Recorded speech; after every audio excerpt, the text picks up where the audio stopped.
Now, more on the UN vote on President Trump's decision to recognize Jerusalem as the capital of Israel. The president threatened to cut aid to countries that voted against the U.S., and 128 of them did just that. Let's bring in Josh Lederman. He is the State Department reporter for the Associated Press. And Josh, clearly, no matter how you kind of twist this around and spin it, it's a hit to President Trump and to Prime Minister Benjamin Netanyahu, correct? It is, although it's less of a hit than it could have been. The United States and Nikki Haley's office are pointing out that the numbers could have been a lot worse. And if you combine the countries that either voted with us, abstained, or just didn't show up for the vote, there's about 65 of them. So bad, but not as bad as it could have been.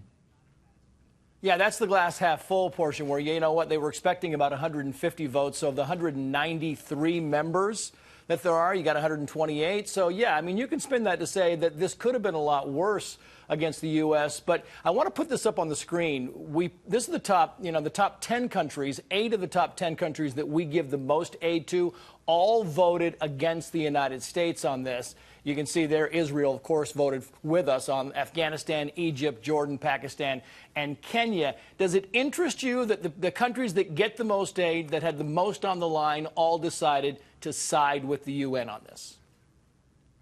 Well, on the one hand, there was no realistic chance that some of those countries, such as Egypt and Jordan, were going to vote with the U.S. on this. They simply, because of their own domestic politics, couldn't do anything but reject the U.S. recognition of Jerusalem. But you're absolutely right that they defied what seemed like a clear threat to cut off this critical source of funding for those nations. And I think that they, in a way, called the president's bluff. And we're already seeing in the hours after this vote, the Trump administration start to back away from that. Just a few minutes ago at the State Department, the spokesman was saying there's been no final decision. And even Haley's office is saying, as far as UN funding, this will be one factor, but not the only factor.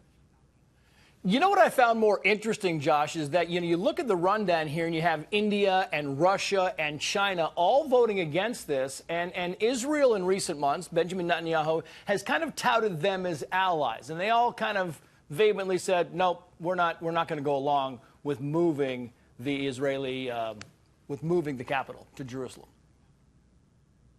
That's right. I think one of the reasons you're seeing close U.S. allies on the opposite side of the U.S. is it actually was the U.S. that changed position on this, not all of those other countries. Under successive previous administrations, the U.S. believed Jerusalem was a final status issue that needed to be negotiated between the parties and didn't take a position on the capital issue. That changed under Trump. So these other countries actually are staying consistent as far as their view of how the capital issue needs to be addressed. And as a result, with this UN vote today, they found themselves on the opposing end of President Donald Trump.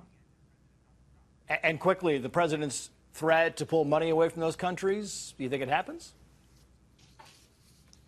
I think probably not. There could be some symbolic, we're going to cut a small amount to sort of show that we're not happy with this. But the fact of the matter is we give this money to these countries for strategic reasons for us. Egypt is fighting a major insurgency in the Sinai Peninsula. It's very important for our own security and other interests that we have these relationships with those countries. And so for that reason, I anticipate most of that aid will continue.